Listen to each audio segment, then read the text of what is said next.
আল্লাহ পাক যেন আমাদের সকলকে মৃত্যুর পূর্বে পূর্ণাঙ্গ ঈমানদার মুত্তাকি হবার তৌফিক দান করেন। আমরা সকলে পড়ছি আমিন। ভাই আসেন, উপরে আসেন, আব্দুল মতিন ভাই উপরে আসেন। যে আমি মহাগ্রন্থাল কোরআনুল কারীম থেকে একটি আয়াতে কারিমা তেলাওয়াত করেছি। সময় বেশি পাবো না, যেহেতু পারিবারিক মাহফিল। আমার সিরাজুল মামা অক্লান্ত পরিশ্রম করে একটি মাহফিলের আয়োজন করেছে। এই মাহফিলের যে আয়োজন করলেন, আয়োজনটা ভালো না খারাপ? আমার নানির মান্যত ছিল, খাজা মঈনুদ্দিন আমার নানার ওয়াইফ নানি মান্যত করেছিলেন একটা জালসা দিবে, মাহফিল দিবে। এই মাহফিল দেওয়া কাজটা ভালো কাজ না খারাপ কাজ? আমাদের সমাজে এমনও লোক আছে মান্যত করে মাদারের গান দিবে। কি কথা কন না কে? নাই বুঝি?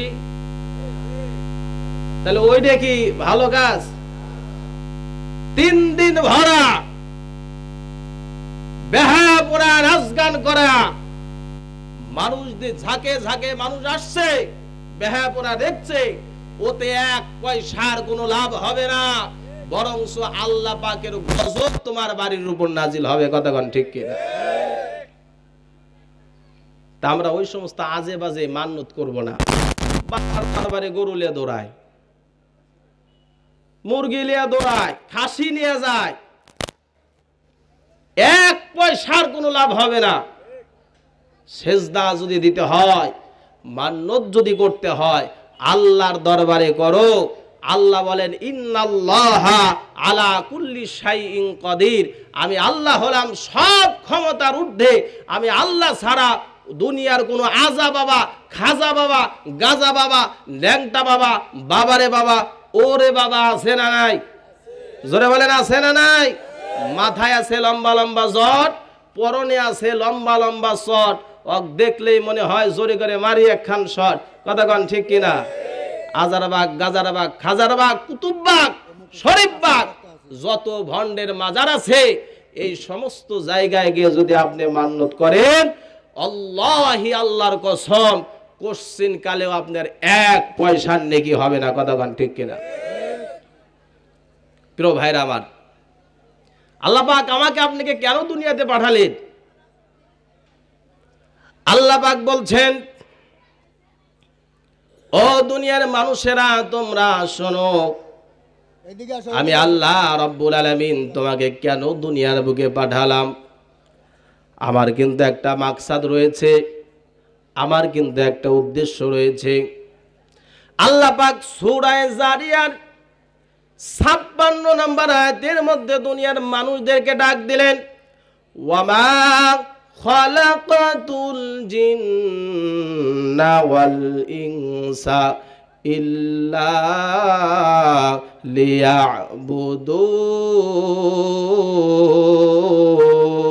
লিয়াবুদুন।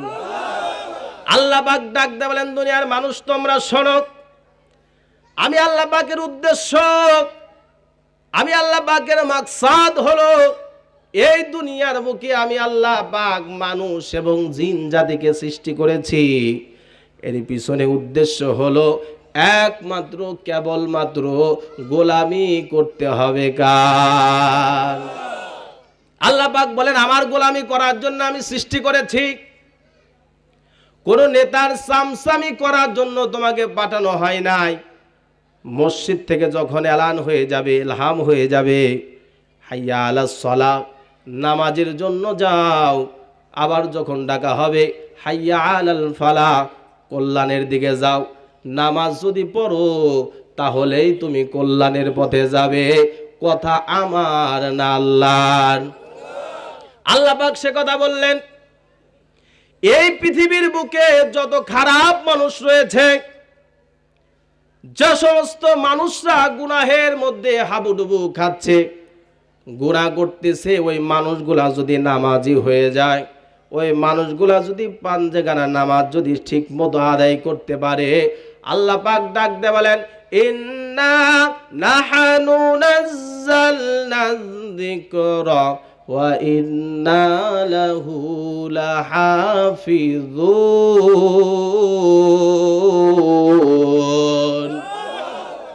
আল্লাহ পাক বলেন, দুনিয়ার মানুষ তোমরা শুনে রাখো, তোমরা যদি পাঞ্জে গানা নামাজ দিনে যদি 5 ওয়াক্ত আমি আল্লাহ পাক যে নামাজ তোমাদের উপর ফরজ করেছি, নামাজ যদি তোমরা ঠিক মতো যথা টাইমে যদি তোমরা আদায় করতে পারো, নামাজ তোমাদেরকে সমস্ত খারাপি কাজ, সমস্ত গুনাহের কাজ, সমস্ত অশ্লীলতা কাজ থেকে নামাজ তোমাদেরকে বিরত রাখবে। আওয়াজ করে বলা যাবে কি সুবহানাল্লাহ? এই পাওয়ার নামাজের আছে, বিশ্বাস হয়তো? কারণ একটা মানুষ যখন নামাজ পড়বে, মাথায় টুপি দেবে, গায়ে লম্বা জামা পরবে, ওই মানুষ চাষটলে বসে ওই যে মমতাজের ফাইটে যায় জোড়া দেওয়ার বুদ্ধি নাই, ওই জায়গায় বসতে পারবে না। যদি বসতে হয়, যে জায়গায় ভালো কিছু দেখাচ্ছে, আজকের আপডেট খবর যেখানে চলছে, বসলে সেইখানায় বসতে পারে। টুপি মাথায় দিয়ে সিনেমা হলে বসতে যাওয়া আর পারবেও না।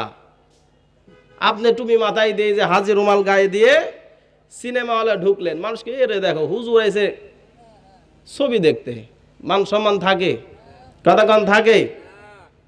তাহলে আপনার ইজ্জতে বাঁধবে, আপনার লজ্জায় বাঁধবে। আমি নামাজি, আমার গায়ে জুব্বা আছে, আমার মাথায় টুপি আছে, আমার শরীরে রুমাল আছে, এ ড্রেস নিয়ে কখনো সিনেমা হলে যাত্রা গানে যাওয়া যাবে না। আল্লাহ পাক সে কথা বললেন, তোমরা যদি নামাজ পড়ো, নামাজ তোমাদের সমস্ত খারাপ কাজ, সমস্ত পাপাচার কাজ থেকে আল্লাহ রাব্বুল আলামিন বললেন নামাজ তোমাদের বাঁচায় রাখে। সুবহানাল্লাহ। আমার বন্ধুগণ, আমার ভাইয়েরা, আল্লাহ রাব্বুল আলামিন আরো বলেন, হাফিজু আলাস সালাতি ওয়াস সালাওয়াতিল উসতা। তোমরা বিশেষ করে নামাজের প্রতি যত্নবান হয়ে যাও, বিশেষ করে মধ্যবর্তী নামাজের ব্যাপারে তোমরা যত্নবান হয়ে যাও। আমরা অনেকে নামাজ আদায় করি, 10 বছর 20 বছর ধরে নামাজ আদায় করি, কিন্তু আমাদের নামাজের মধ্যে কোনো গুরুত্ব নাই, নামাজের মধ্যে কোনো মনোযোগ নাই। খেয়াল মতি একবারে অলসতার মতো করে আমরা নামাজ আদায় করি। এইভাবে যদি খেয়াল মতো যদি মন মানসিকতা উজাড় করে দিয়ে যদি আমরা নামাজ আদায় করি, এই নামাজ কখনো খারাপ কাজ থেকে বিরত রাখতে পারে না।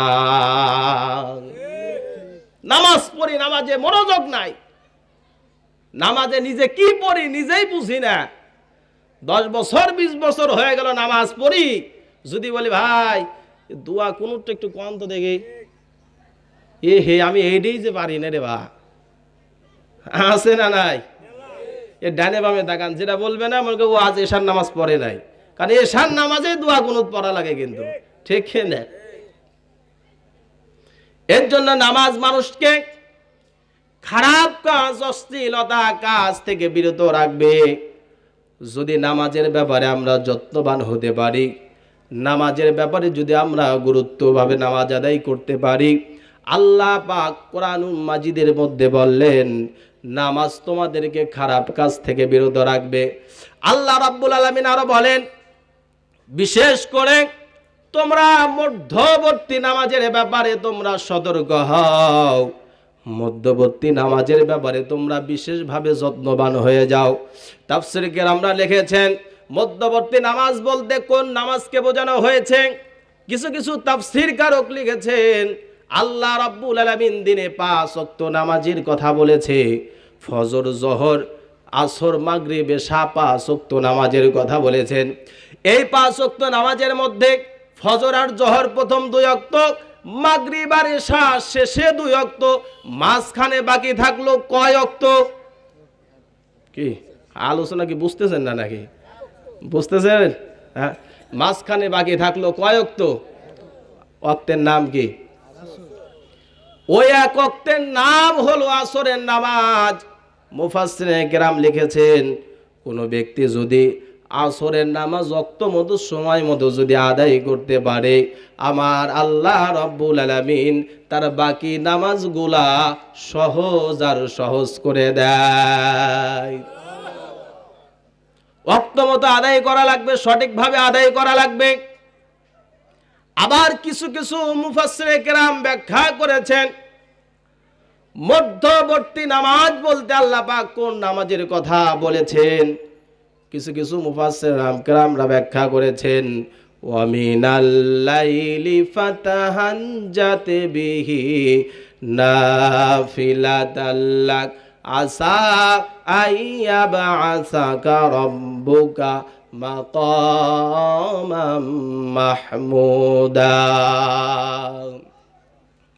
কিছু কিছু মুফাসসির বলেছেন, আল্লাহর কিছু পাগল পারা বান্দারা রয়েছে, এই পৃথিবীর মধ্যে আল্লাহর কিছু পাগল পারা বান্দারা রয়েছে যারা রাতের আরামের ঘুমকে হারাম করে গভীর রজনীতে উঠে ঠান্ডা পানি দিয়ে ওযু করে জায়নামাজ বিছিয়ে মুতাজ্জিহান ইলা জিহাদিল কাবাতিশ শরীফাতি আল্লাহু আকবার বলে যখন দাঁড়িয়ে যায়, গভীরতম রজনীতে আল্লাহর কিছু পাগল বান্দারা যখন দাঁড়িয়ে যায়, সেই নামাজের নাম হলো তাহাজ্জুদের নামাজ। কোন নামাজ? কয়জন পড়ি আমরা? কয়জন আল্লাহর আশেক হতে পেরেছি? কয়জন নামাজের গুরুত্ব বুঝেছি? আমরা তাহাজ্জুদ ছেড়ে দিয়েছি। এর জন্য মুসলমানের যত বিপদ, যত মার মুসলমানেরই খায়। কথাগণ ঠিক কিনা? আজকে যদি মুসলমানেরা ঘুম থেকে জাগ্রত হয়ে সাহাবায়ে কেরামদের মতো, মর্জে মুজাহিদের মতো যদি ঈমান নিয়ে জায়নামাজে দাঁড়িয়ে যেতে পারত, আমার বিশ্বাস বাংলাদেশের বিজয় সর্ব অবস্থায় ঈমানদার মুসলমান টুপিওয়ালাদের কাছে থাকতো। কথাগণ ঠিক কিনা? আমরা তাসবিহ ছেড়ে দিয়েছি, জায়নামাজ ছেড়ে দিয়েছি, ঈমান নাই। যাও নামাজ পড়ি, লোক দেখানো নামাজ। এই যে তফসিল ঘোষণা হয়েছে না, ফেব্রুয়ারির 12 তারিখে নির্বাচনের ঘোষণা কিন্তু হয়ে গেছে। এখন কিছু হাইব্রিড নেতা দেখা যাবে, এ যাবৎ নামাজের কোনো খোঁজ নাই, নিজে নামাজ পড়ে না, তার যে চেলাবেলা রয়েছে, চামচা রয়েছে, চামুচ নেতা। আমার এক হুজুর নাম বলেছে, ওগুলো হচ্ছে চামুচ নেতা, মানে চামচা যেগুলাকে বলে। নিজে নামাজ পড়ে না, তাদেরকে নামাজ পড়ার কথা বলে না। এই যে সামনে নির্বাচন, টুপি একটা মাথায় দিবে, যেখানে মসজিদ পাবে মরে মরে যাবে, লোক দেখানো আসরের নামাজ 5 বারও পড়বে। আর আমরা ওই সমস্ত নেতার পিছনে স্লোগান মারতেছি, আমার নেতার চরিত্র ফুলের মতো পবিত্র, বেটা নামাজ পড়ে না 1 ওয়াক্ত, বিড়ি খায় 3 ওয়াক্ত। আছে না নাই? বিড়ি খাওয়া নেতা নাই? ওই সব নেতার পিছনে আমরা স্লোগান মারতেছি। নেতাই যদি এরকম হয়, তাহলে কর্মীর কি অবস্থা হবে? নেতা ছিলেন বিশ্ব নবী জনাবে মুহাম্মদুর রাসূলুল্লাহ সাল্লাল্লাহু আলাইহি ওয়াসাল্লাম। তিনার হাতে গড়ে গিয়েছিলেন সাহাবায়ে আজমাইনদেরকে, তারা ছিলেন নেতা। আমার প্রিয় মুসলমান ভাইরা, গভীর মনোযোগ।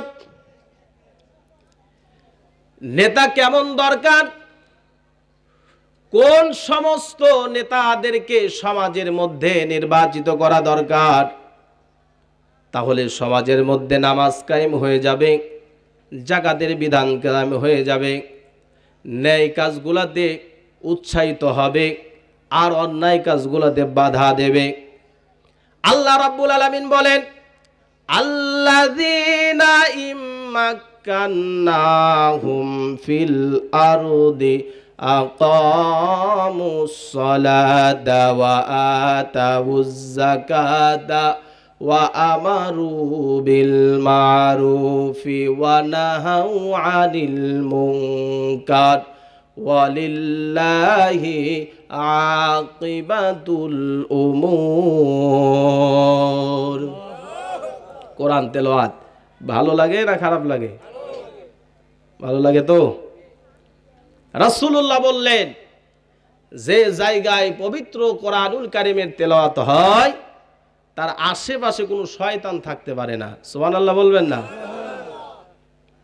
আল্লাহর হাবিব আরো বললেন, যে জায়গায় কোরআনুল কারীম থেকে তেলাওয়াত করা হয় আর এই তেলাওয়াতের আওয়াজ যতদূর পর্যন্ত পৌঁছায়, যতদূর পর্যন্ত কোরআনের তেলাওয়াত পৌঁছে যায়, আর আশেপাশে যদি কোনো কবর থাকে, কবরের মধ্যে যদি আযাব হয়, আল্লাহ পাক কোরআনুল কারীমের তেলাওয়াতের বদলতে একদিন নয়, 2 দিন নয়, 40 দিন পর্যন্ত কবরের আযাব মাফ করে দেন। সুবহানাল্লাহ বলতে পারলেন না? বাড়িতে গিয়ে ভাবিকে নিয়ে জামাতে বলেন, জোরে বলেন সুবহানাল্লাহ। তাহলে কোরআনের তেলাওয়াত দরকার আছে তো? কি জোরে বলেন আছে তো? এজন্য আমি একটি করে আয়াতে কারিমা টান দিয়ে থেমে যাব যখন, শাহাদাত আঙ্গুলে দিয়ে ইশারা করব তখন, আর ইশারা করব যখন আপনারা অটো গিয়ারের মতো আল্লাহু আকবার বলবেন তখন। জোরে বলি ইনশাআল্লাহ। আমার বন্ধুগণ, আমার ভাইয়েরা, আল্লাহ রাব্বুল আলামিন সূরা হজের 41 নম্বর আয়াতের মধ্যে জানালেন, আল্লাযীনা ইম্মাক্কান্নাহুম ফিল আরদ, আমি আল্লাহ রাব্বুল আলামিন এই পৃথিবীর মধ্যে যাদের ক্ষমতা দান করব, আমি আল্লাহ পাক যাদেরকে দুনিয়ার বুকে রাজত্ব দান করব, যাদেরকে পাওয়ার দিব, তারা সর্বপ্রথম 4টা কাজ বাস্তবায়ন করবে। 4টা কাজ তারা করবে। যদি এই 4টা কাজের আদেশ কোনো মানুষ দেয়, তাহলে ওই মানুষটাকে নেতা হিসাবে মানা যাবে। আমার কথা না আল্লাহর কথা? সূরা হজ 41 নম্বর আয়াত, বাসায় গিয়ে মিলাবেন। আল্লাহ পাক বলছেন 1 নম্বরে আকামুস সালাত, ওই সমস্ত মানুষগুলা ক্ষমতায় গিয়ে 1 নম্বরে তাদের কর্মসূচি হবে, দুনিয়ার বুকে তারা সর্বপ্রথম নামাজ কায়েম করবে। কি কায়েম করা লাগবে? আমাদের সমাজে কি নামাজ কায়েম আছে ভাই? আমি হুজুর যদি এইভাবে মাইক লিয়া কিয়ামত পর্যন্ত ওয়াজ করি, এই সারদিয়ার চরপাড়ার মানুষ 100% নামাজি হবে, এর কোনো গ্যারান্টি আছে? জোরে বলতে হবে আছে। কিন্তু যদি আমি হুজুরের ক্ষমতা থাকতো, পাওয়ার থাকতো,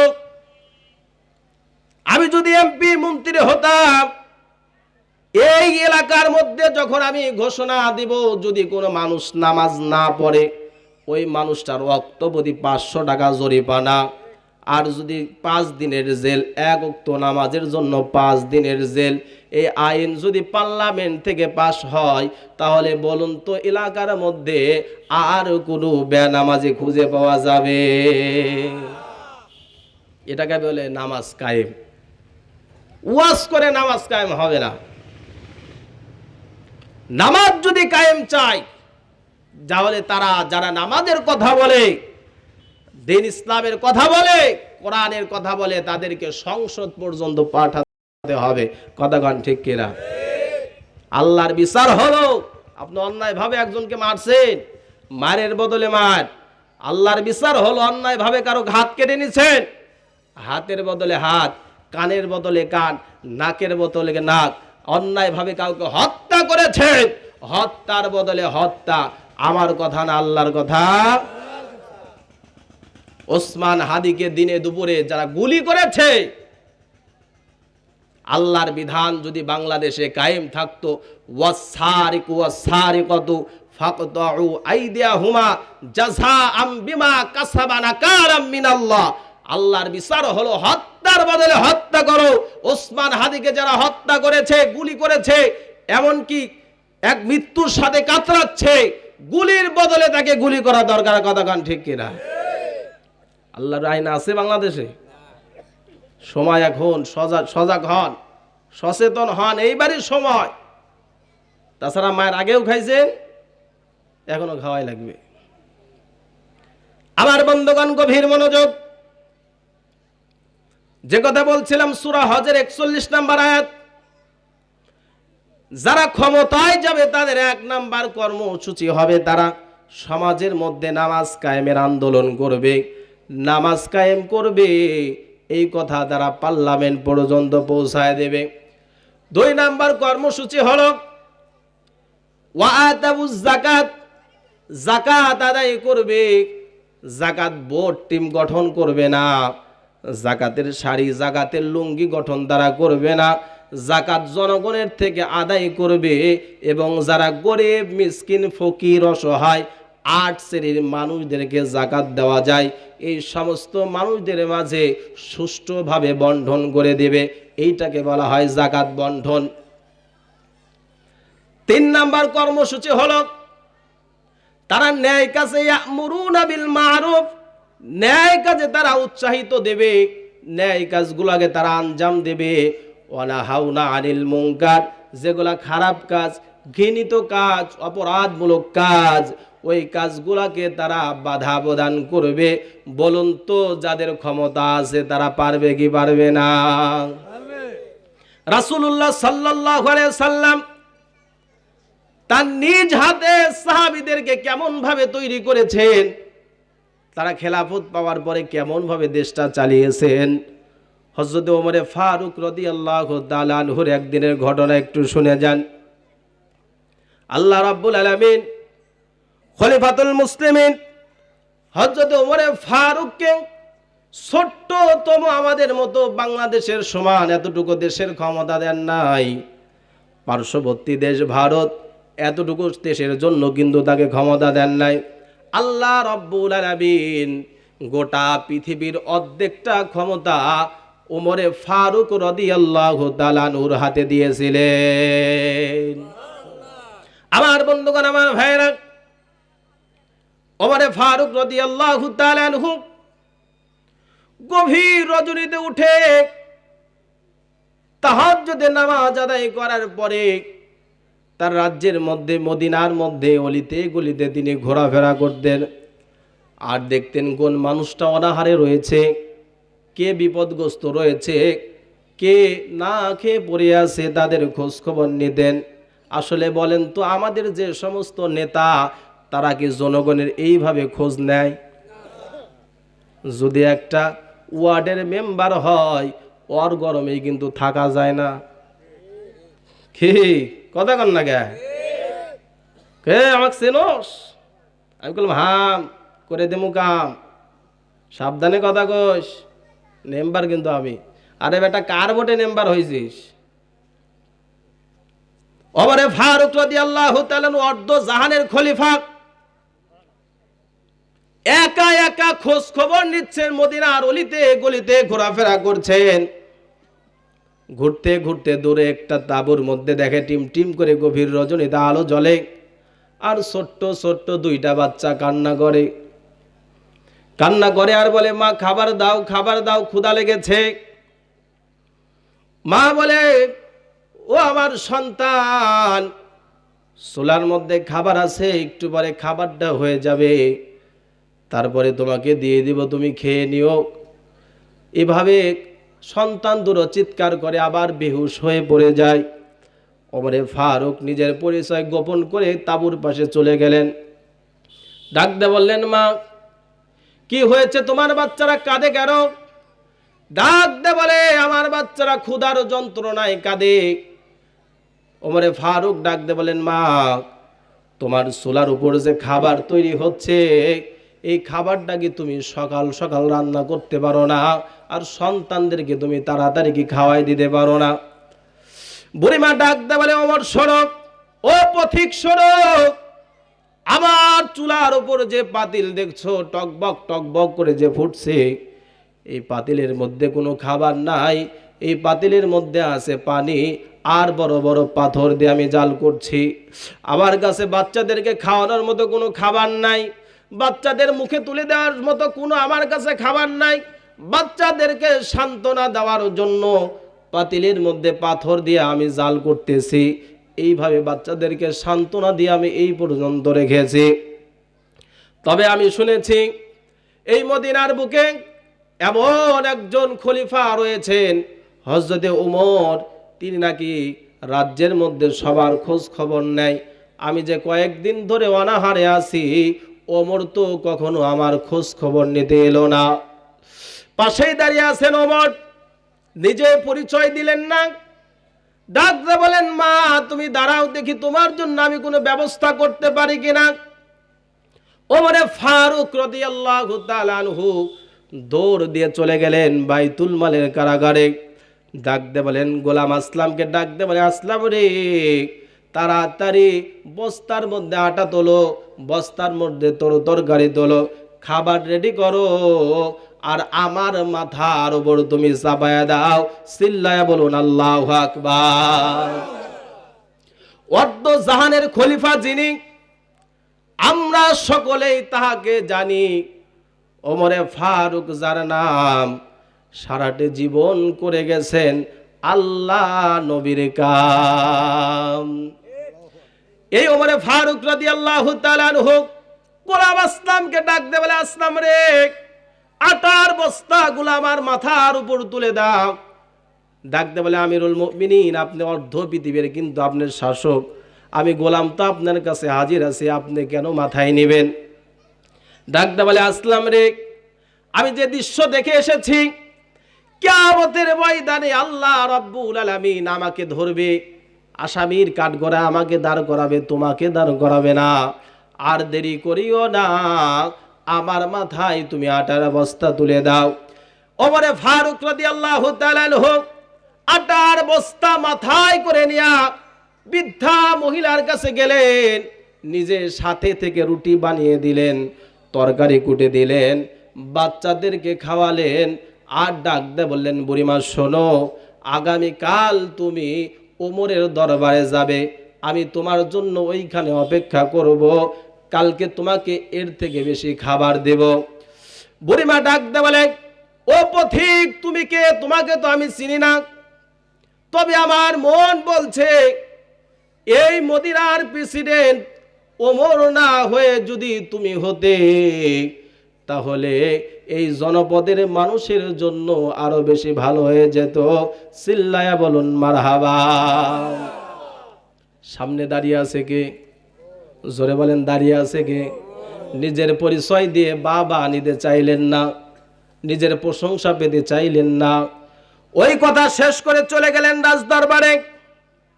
সকাল বেলা বুড়ি যখন রাজ দরবারে এলেন, গিয়ে দেখলেন যে সিংহাসনে বসে আছেন, বিচার করবেন যে কালকে গত রাতে যে আমাকে রুটি বানিয়ে দিয়েছে, আটার বস্তা পিঠে করে নিয়ে আমার কাছে পৌঁছে দিয়েছে, ওই গতকালকে রাত্রের পথিকই আজকে উমরের আসনে বসে আছে। বুড়ি থরথর করে কাঁপতেছে, বুঝি আজ আমার জেল হয়ে যাবে, আজ আমার ফাঁসি হয়ে যাবে। গতকালকে উমরের নামে যত কথা আমি বলেছি, উমরকে যত গালি দিয়েছি, আজ বুঝি আমার কোনো রক্ষা নেই। ডাক দে বলে, আমিরুল মুমিনিন খলিফাতুল মুসলিমিন, আমাকে আপনি ক্ষমা করে দিবেন, গত রাত্রে যে আপনি ছিলেন আমি ব্যাপারটা কিন্তু বুঝতে পারি নাই। ওমরে ফারুক ডাক দে বলেন, ও বুড়িমা, তুমি কাঁদছ কেন? দোষ তো তোমার না, দোষ হলো আমি ওমরের। কারণ আমার রাজ্যের মধ্যে একজন মানুষ না খেয়ে পড়ে আছে, কিন্তু আমি ওমর তার খবর নিতে পারি না। ও বুড়িমা, তোমার কাছে বলি, তুমি আমাকে মাফ করে দাও, কিয়ামতের ময়দানে আল্লাহর দরবারে আমাকে তুমি আসামির কাঠগড়ায় দাঁড় করায়ও না। এরা হলো নেতা। এরা কি? জোরে বলেন, এরা কি? আমাদের সমাজেও নেতা আছে না নাই? যারা পাওয়ার কথা, যাদেরকে ভিজিটিং কার্ড, রিলিফ ইত্যাদি যারা পাওয়ার কথা, তারা পায় না। আর যারা পাওয়ার দরকার নাই, ওরাই বেশি করে ভাই করতে গেলে দাও, আবার টাকা দাও। শুনতে খারাপ লাগলে এটাই কিন্তু বাস্তব। আমার বন্ধুগণ, আমার ভাইয়েরা, আমার গভীর মনোযোগ। এর জন্য নেতা নির্বাচন করা লাগবে। আল্লাহ রব্বুল আলামিন আমাকে আপনাকে একটা আমানত দিয়েছে, যে আমানতের কথা আল্লাহ পাক কোরআনুল কারীমের মধ্যে বললেন, ইন্নাল্লাহা ইয়া'মুরু বিল আদলি ওয়াল ইহসান। আল্লাহ পাক তোমাকে আমাকে একটা আমানত দিয়েছেন, সে আমানতের নাম হলো একটা ভোট। ওই ভোটটা তুমি যদি যোগ্য মানুষ দেখে না দিতে পারো, তুমি যদি ন্যায় ইনসাফ ভিত্তিক মানুষকে তুমি যদি না দিতে পারো, তাহলে কখনো তোমার সমাজ পরিবর্তন হবে না। ঠিক কিনা? এর জন্য আমাদের উচিত হলো, যে মানুষটা ভালো, যে মানুষটা নামাজ পড়ে, যে মানুষটা রোজা রাখে, যে মানুষটা হকের কথা বলে, আল্লাহর কথা বলে, কোরআনের কথা বলে, ওই সমস্ত মানুষদের সাথে আমাদের চলতে হবে। যদি তাদের সাথে না চলি, কিয়ামতের ময়দানে এই কোরআন যার পক্ষে সাক্ষ্য দিবে ওই মানুষটা পার পেয়ে যাবে, আর যে মানুষটার বিপক্ষে কোরআনদার হয়ে যাবে ওই মানুষটা আল্লাহর দরবারে ধরা পড়ে যাবে। আমাদের সমাজে অসংখ্য মানুষ রয়েছেন, একটু জিকির করেন লা ইলাহা, জিকিরের তালে তালে আগায় আসা লাগবে।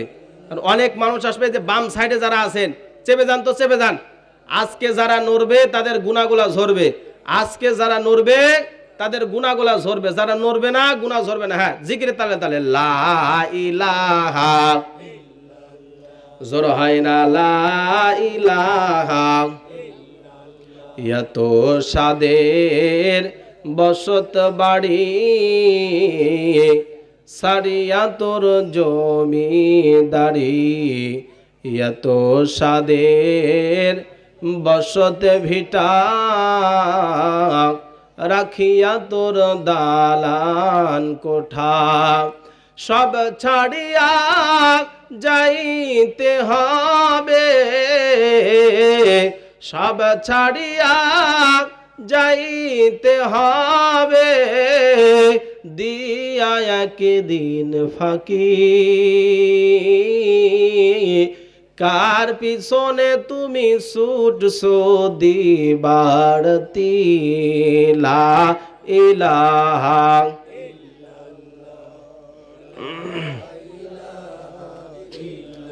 ও বুঝমন, কার পিছনে তুমি ছুটছো দিবাড়তি, ভেবে দেখো কেউ হবে না,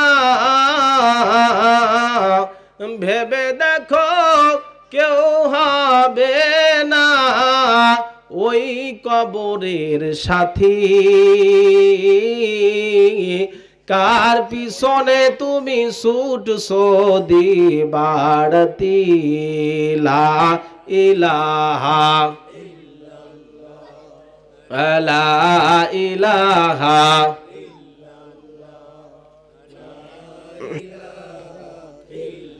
লা ইলাহা ইল্লাল্লাহু মুহাম্মাদুর রাসূলুল্লাহ সাল্লাল্লাহু আলাইহি ওয়াসাল্লাম। কি রাগ করতেছেন নাকি? বিরক্ত হচ্ছেন? অনেকে মনে করে যে এলাকার সওয়াল পাল কি আলোচনা শুনবো, এত বড় আয়োজন, এত ছোট হুজুর, এরা কি আলোচনা করবে আর আমরা কি আলোচনা শুনবো। এর জন্য মাঝে মাঝে আল্লাহ বিভিন্ন জায়গায় নিয়ে যায় তো, আলোচনা করি তো মাঝে মাঝে একটা কথা বলি। আপনারা সকলে বিড়াল চেনেন না? কি এই কয়েকজন মনে হয় চেনে, আর কেউ চেনেই না। আপনারা কি বিড়াল চেনেন না? বিড়াল সাদা না কালো, ছোট না বড়, দেখতে লম্বা না খাটো, দেখার দরকার আছে? দেখতে হবে বিড়াল ইঁদুর ধরতে পারে কিনা, কথা গান ঠিক কিনা? ঠিক দেখা লাগবে। আমি হুজুর লম্বা না খাটো, জুব্বার ঝোল খাটো না লম্বা, টুপি লম্বা না ছোট, এগুলা দেখার দরকার নাই। দেখা লাগবে হুজুর কোরআন হাদিস থেকে ওয়াজ করতে পারে কিনা, কথা গান ঠিক কিনা?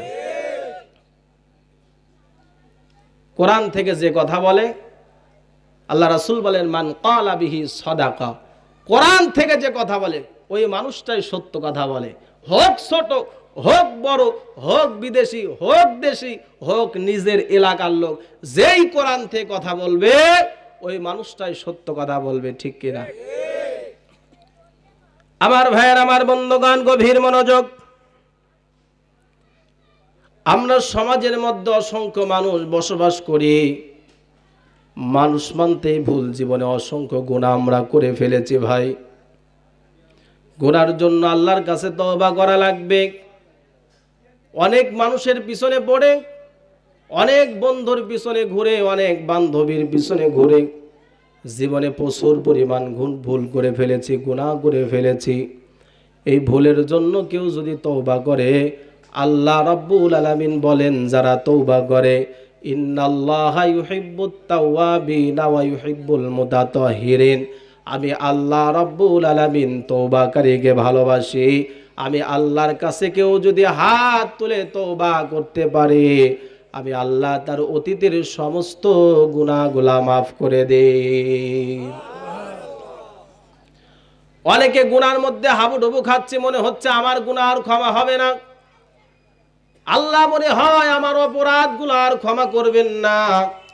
আল্লাহ পাক সে কথাও পবিত্র কোরআন মাজিদের মধ্যে বললেন, কুলিয়া ইবাদিয়াল্লাযীনা আসরাফু আলা আনফুসিহিম লা তাকনাতু মির রাহমাতিল্লাহ ইন্নাল্লাহা ইয়াগফিরুয যুনুবা জামিআ ইন্নাহু হুয়াল গফুরুর রহিম।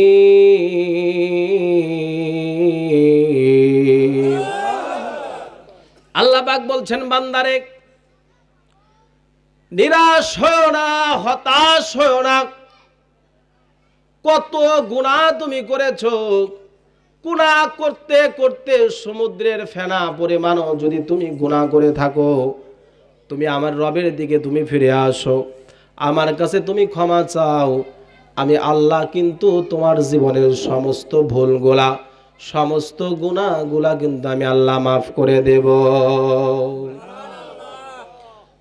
এই ওয়াজ শোনার পরে বিশ্ব নবীজির সাহাবীরা রাসূলের হাতে হাত রেখে কালেমা পড়ে মুসলমান হয়ে গেল। বিশ্ব নবীজির একজন সাহাবী, নাম হলো দাহিয়াতুল কালবি, রাসূলের কাছে আসলেন, ডাক দিয়ে বললেন, ইয়া রাসূলুল্লাহ, ইয়া হাবিবাল্লাহ, নবী গো, আল্লাহ পাক কি আমার জীবনের গুনাহগুলাও কি মাফ করে দেবে নাকি? রাসূলুল্লাহ বললেন, ও দাহিয়া, তুমি যদি আমার হাতে হাত রেখে কালেমা পড়তে পারো, ইসলাম ধর্ম যদি গ্রহণ করতে পারো, আল্লাহ রাব্বুল আলামিন তোমার পিছনের সমস্ত গুনাহগুলা মাফ করে দেবে।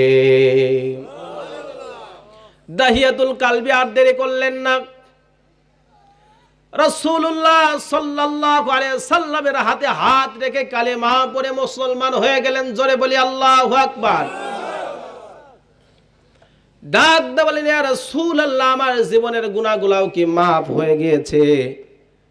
নবীজি বললেন, তোমার জীবনের পিছনে যত গুনাহ ছিল আল্লাহ তোমার সমস্ত গুনাহগুলা মাফ করে দিয়েছে। দাহিয়াতুল কালবি ডুকরে ডুকরে কাঁদে, চোখ দিয়ে পানিগুলা দর দর করে পড়ে, দাড়ি মোবারক ভিজে, জমিন ভিজে যায়। রাসূল বললে, দাহিয়া রে, কাঁদো কেন? আল্লাহ তো তোমার জীবনের সমস্ত অপরাধগুলো ক্ষমা করে দিয়েছে, মাফ করে দিয়েছে, তাও কাঁদো কেন? দাহিয়া ডাকতে বলে, ইয়া রাসূলুল্লাহ, নবী গো, আমার মনের বিশ্বাস আল্লাহ রাব্বুল আলামিন আমার জীবনের একটা অপরাধ ক্ষমা করে নাই, একটা গুনাহ বুঝি আমার জীবনের আল্লাহ ক্ষমা করে নাই। নবীজি ডাকতে বলেন, ও দাহিয়া রে, কোন গুনাহ তোমাকে এত যন্ত্রণা দেয়? কি এমন অপরাধ করেছো যে অপরাধের জন্য তোমার মনের মধ্যে এত অনুশোচনা জন্ম নেয়? কেন কাঁদো, একটু কি বলবা না?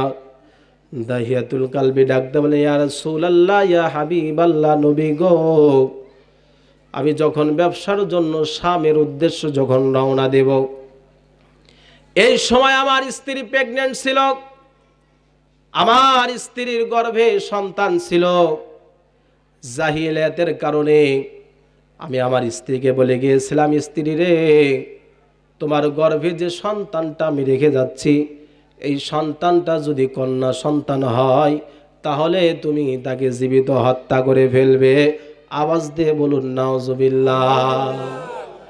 কোনো মা কি পারবে নাকি তার সন্তানকে হত্যা করতে? ভাই, পৃথিবীর সমস্ত মানুষও যদি সন্তানের খবর না রাখে, যিনি রাখেন তিনি হলেন মা। এই মা জননী সন্তানের ব্যথা তিনি ভুলতে পারেন না। সন্তান যদি বাহিরে যায়, ঢাকা থেকে বাড়িতে আসার জন্য যখন রওনা করেছেন, একটু পরে যিনি খোঁজ নেয় তিনি হলেন মা। আরে স্বার্থ ছাড়া কেউ আমারে ভালোবাসে না, বিনা স্বার্থে বন্ধু বান্ধব কাছে আসে না। স্বার্থ ছাড়া ভালোবাসে শুধু আমার মা, বিনা স্বার্থে ভালোবাসে শুধু আমার মা। মায়ের কান্দন যাবত জীবন, 2-4 মাস বোনের কান্দন রে, ঘরের পরে বাইরের কান্দন কয়েক দিন পর থাকে না। দুঃখেরই দরদি আমার জনম দুঃখী মা, গর্ভধারিণী মা জনম দুঃখিনী মা। দুঃখের দরদি আমার জনম দুঃখী মা। চলে বলি মারহাবা। আমার ভাইয়েরা, দাহিয়াতুল কালবি ওসিয়ত করে গেল বিবিরে, তোমার গর্ভে থেকে যদি কোনো কন্যা সন্তান জন্মগ্রহণ করে তাহলে তুমি তাকে জীবিত হত্যা করে ফেলবে। আর যদি তোমার গর্ভ থেকে যদি কোনো পুত্র সন্তান জন্মগ্রহণ করে তাকে তুমি লালন পালন করবে, তাকে তুমি আদর যত্ন করবে, তাকে তুমি বড় বানাবে। দাহিয়াতুল কালবি এই কথা বলে যখন স্বামীর উদ্দেশ্যে ব্যবসার জন্য চলে গেলেন, ব্যবসা থেকে ঘুরে আসার পর 6-7 বছর পর ঘুরে আসলেন। আসার পরে দেখতে পেলেন তার ঘরের মধ্যে একটা ফুটফুটে সন্তান ঘুরে বেড়ায়, সুন্দরভাবে কথা বলতে পারে, মাকে মা বলে ডাক দিতে পারে, নানুকে নানু বলে ডাক দিতে পারে, আব্বুকে আব্বু বলে ডাক দিতে পারে। সুন্দর ফুটফুটে সন্তান একজন তার ঘরের মধ্যে ঘুরে বেড়ায়। কিতাবের লেখক লিখেছেন, বাচ্চাটা এত সুন্দর হয়েছিল, এত গুণবাচক হয়েছিল, সুন্দর হওয়ার কারণে তার মা তার নাম রেখেছিল জামিলা। জামিলা শব্দের অর্থ হলো সুন্দরী। তার মা তার নাম রেখেছিল জামিলা, অর্থাৎ তার পিতা দাহিয়াতুল কালবি এত সুন্দর চেহারার অধিকারী ছিল, স্বয়ং জিবরিল আমিন মাঝে মাঝে দাহিয়াতুল কালবির সুরতে নবীজির কাছে ওহী নিয়ে আসতেন। আওয়াজ দিয়ে বলেন না মারহাবা। বাপ যদি সুন্দর হয় সন্তানগুলোও কিন্তু সুন্দর হয়, ঠিক কিনা? আমার ভাইয়ের, আমার বন্ধুগণ, এই দাহিয়াতুল কালবির ফুটফুটে সুন্দর একটা সন্তান হলো। তার মা তার নাম রেখে দিল জামিলা। বাবা যখন ব্যবসা শেষ করে যখন দেশে ফিরল, ডাক দেয় বলে, স্ত্রী রে, এই মেয়েটা কার?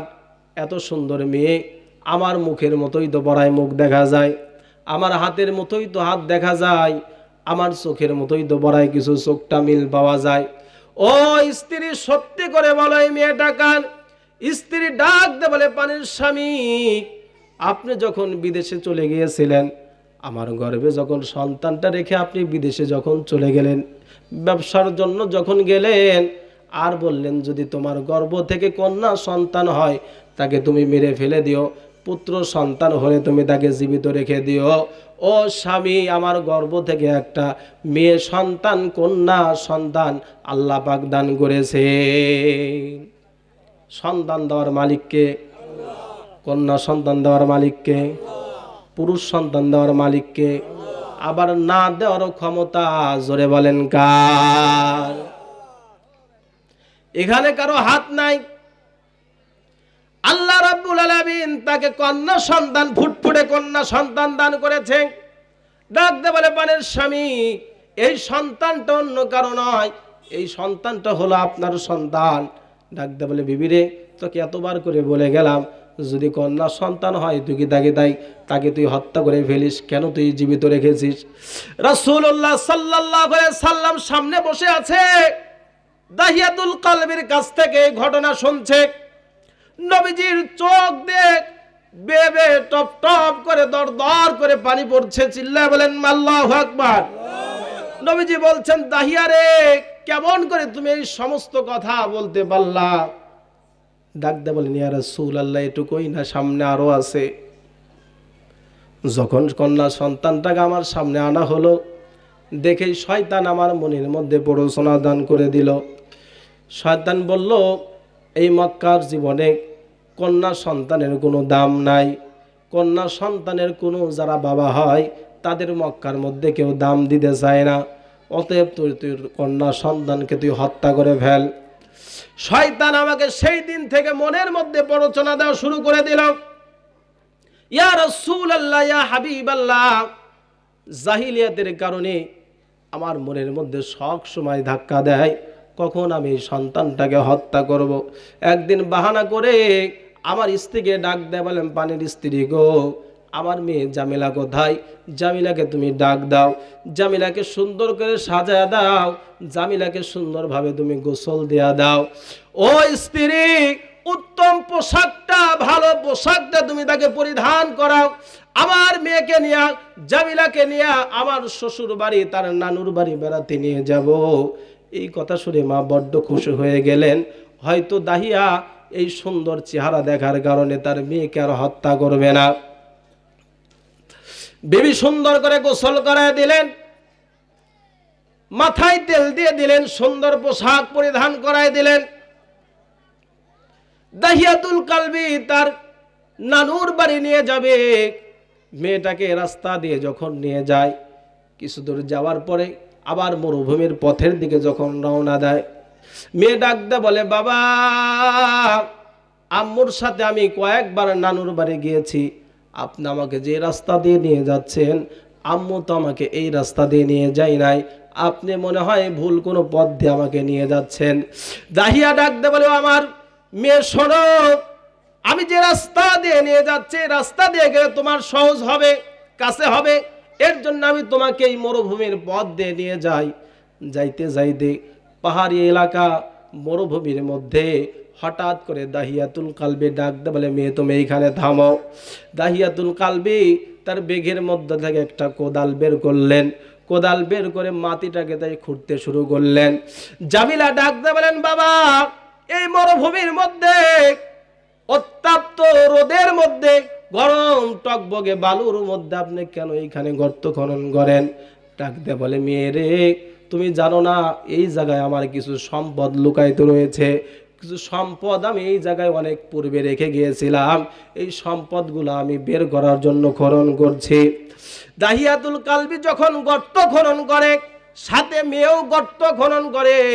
দাহিয়াতুল কলবি যখন ঘেমে যায়, ঘেমে যখন ভিজে যায়, মেয়ে তার জামা দিয়ে বাবার মুখটা মোছায় দেয়, কারণ মেয়ে হলো বাবার কাছে একটু, বাবার জন্য মেয়ের বেশি দরদ লাগে, কথা কন ঠিক কিনা?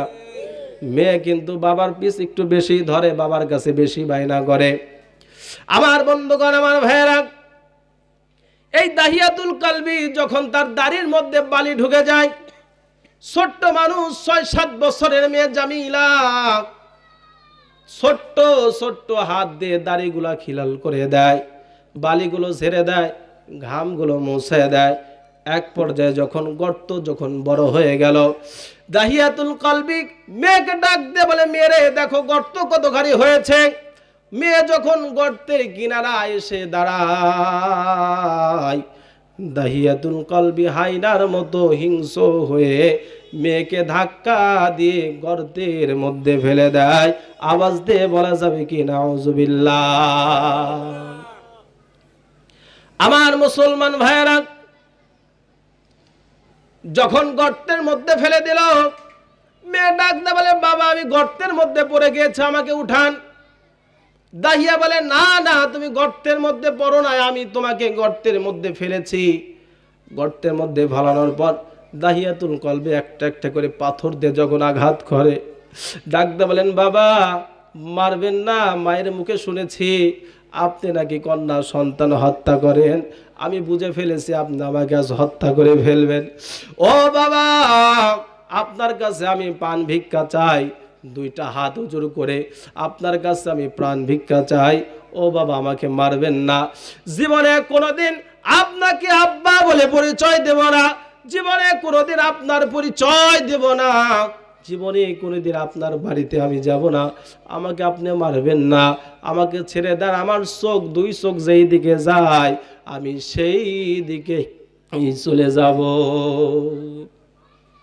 আবার প্রিয় মুসলমান ভাইরা গভীর মনোযোগ, চোখে কিন্তু পানি ধরে রাখতে পারবেন না। রাসূলুল্লাহ সাল্লাল্লাহু আলাইহি সাল্লাম সামনে বসে আছেন, আর দাহিয়া এই কথা রাসূলের সামনে বলছে। নবীজি বললেন, দাহিয়া রে, তুমি এত বড় নিষ্ঠুর কেমন ভাবে হতে পারলা, কেমন ভাবে তুমি ছোট্ট মেয়েটাকে ধাক্কা দিয়ে গর্তের মধ্যে ফেলতে পারলা? ইয়া রাসূলুল্লাহ, তারপরে আমি একটা একটা করে পাথর মেরে তাকে হত্যা করতেছিলাম, মাটি যখন ভর্তি হয়ে গেল শেষ পর্যন্ত একটা বড় পাথর তার মাথার উপর মেরে দিলাম। লিল্লাহে তাকবীর, নারায়ে তাকবীর। প্রধান বক্তার আগমন, মনিরুল ইসলাম ফারুকী হুজুরের আগমন, আজকের মাহফিল। এই কয়জন লোক হচ্ছে সফলের, আর বাকি সব মনে মনে করছে যা হওয়ার তাই হোক, নাকি?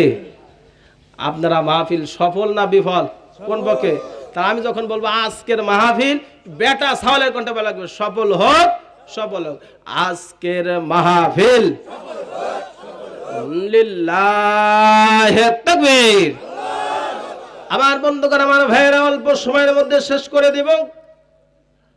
যে কথা বলছিলাম, রাসূলুল্লাহ সাল্লাল্লাহু আলাইহি সাল্লামের সামনে দাহিয়াতুল কালবি বসে নবীজিকে এই অপরাধের কথা, এই গুনার কথা যখন শোনাচ্ছে, শেষ পর্যন্ত দাহিয়া বলে, ইয়া রাসূলুল্লাহ, ইয়া হাবিবাল্লাহ, নবী গো, যখন মেয়েটাকে একটা একটা করে পাথর মেরে যখন হত্যা করছিলাম, শেষ পর্যন্ত বড় একটা পাথর দিয়ে যখন তার মাথার উপর মেরে দিলাম, মাথা ফিলকি দিয়ে আমার গায়ে রক্ত এসে পড়ল।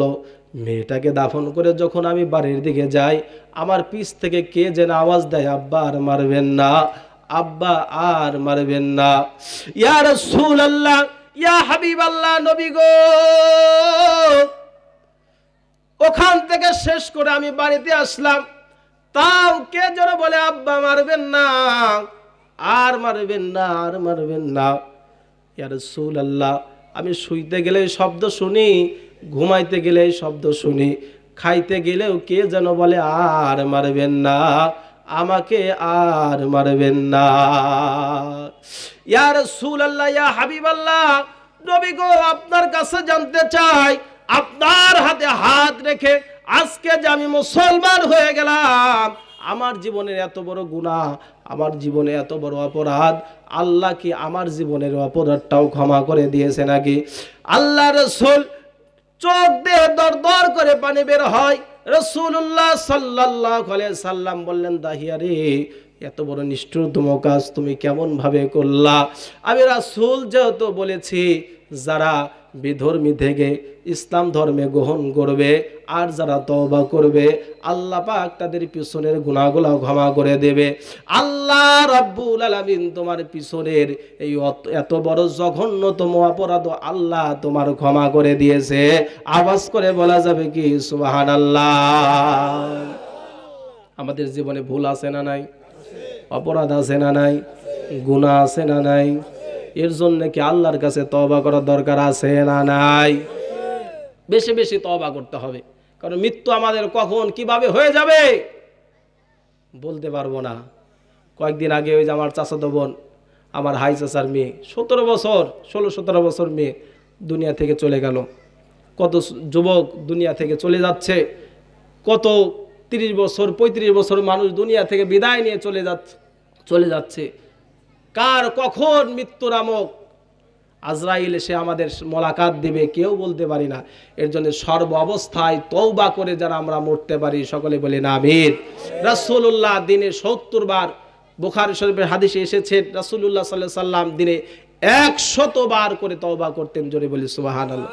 যার জীবনে কোনো গুনাহ ছিল না, যার জীবনে কোনো অপরাধ ছিল না, সে যদি এত তওবা করে, আমাদের জীবনে এত ভুল এত গুনাহ, আমরা একবারও তওবা করতে চাই না।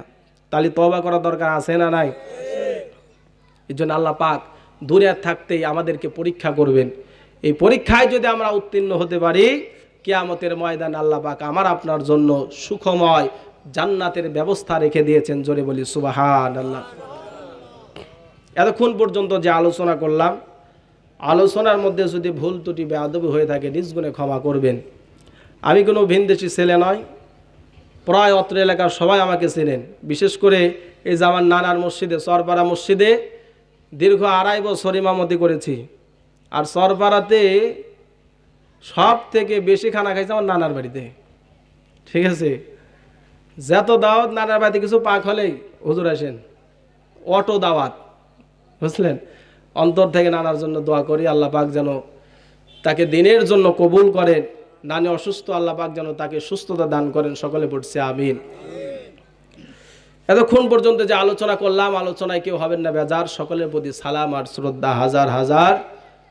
রাত পলে দেখা হবে, যদি আসেন সারদের মোড় অথবা দয়রামপুর বাজার ইনশাআল্লাহ। দোয়া করে দোয়া চাই ফি আমালিল্লাহ।